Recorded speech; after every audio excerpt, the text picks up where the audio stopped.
Alright, so in this video we're going to be talking about the sum and difference formulas, and in particular for cosine. So we have already talked about the sum and difference formulas for sine. We're now moving on to cosine, and how we can use these to evaluate trig expressions. So I already went ahead and wrote out the sum and difference formulas for cosine right here.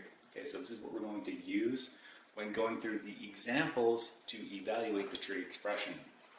Alright, so let's do our first example.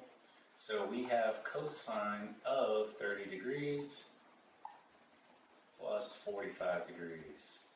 Okay, so your first step that you want to do, go ahead and do the operation inside the parentheses, because maybe this will work out to something that's on the unit circle, and we can go ahead and just simplify it down. Right, we know that 30 degrees plus 45 degrees is going to give us 75 degrees, and using our knowledge of the unit circle, we know that that is not a value that is part of the unit circle. Okay, so again, when going through these problems, you do need to have knowledge of the unit circle. So if you need to have it out in front of you, go ahead and do that.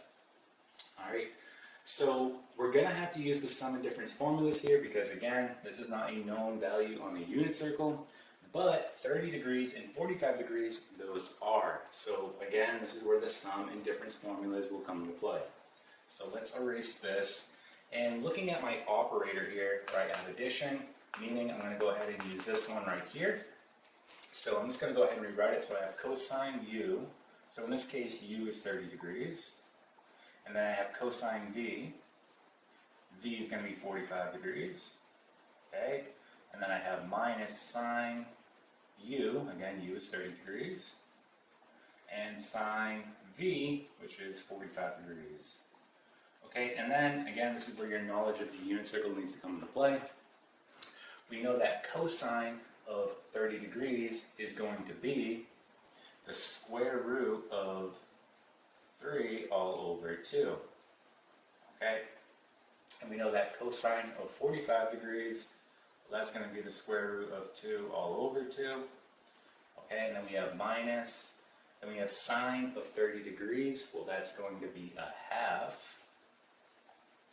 Okay, and then sine of 45 degrees, again, square root of 2 all over 2. So all you're doing is simply doing these operations out. Again, we have two fractions, so we just multiply right across. So the square root of 3 times the square root of 2, that's the square root of 6. 2 times 2 is 4. Okay, do the same thing here, so this will be minus. So 1 times the square root of 2, square root of 2, and then again 2 times 2 is 4. Now again, our numerators here are sharing the same denominator, so we can write them both underneath the same denominator. So we have something like this. We'll have the square root of 6 minus the square root of 2 all over 4. This is going to be our final answer. Okay, so we just went ahead and simplified the trig expression by using the sum and difference formulas for cosine. Okay, so let's try another example. Okay, so just erasing what we have here, and let's try another example. So let's do the following. We'll have cosine of 3 pi over 4, and then we'll do plus pi over 6. Now notice here, inside we're given radians, no longer degrees here, right, but we're still going to use our knowledge of the unit circle to go ahead and do this problem. So again, we're going to use the sum and difference formulas. Looking at our operator here, right, it's addition again, so we're going to go ahead and use this one.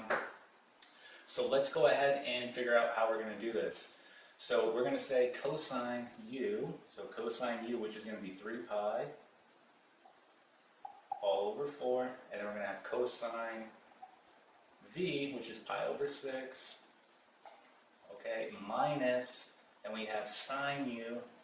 Sine, and u is 3 pi over 4, okay, and then sine v, which is pi over 6. Okay, so now let's go ahead and figure out what these values are. So we know that cosine 3 pi over 4, well, that's going to be negative square root of 2 all over 2. Again, if you need to have the unit circle out in front of you, go ahead and do that, because you will need knowledge of the unit circle to do this. And we know that cosine of pi over 6, well, that's going to be the square root of 3 all over 2. Okay, continuing on. So we know that, well, sine of 3 pi over 4, that's the square root of 2 all over 2. So we have the square root of 2 all over 2.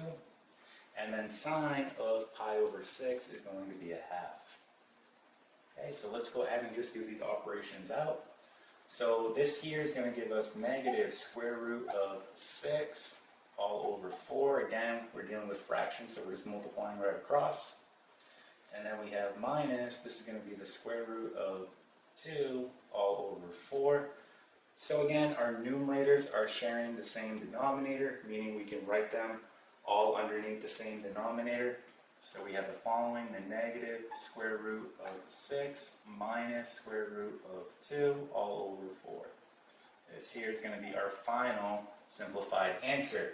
Okay, so we just went ahead and evaluated the trig expression using the sum and difference formulas. Okay, and that is it.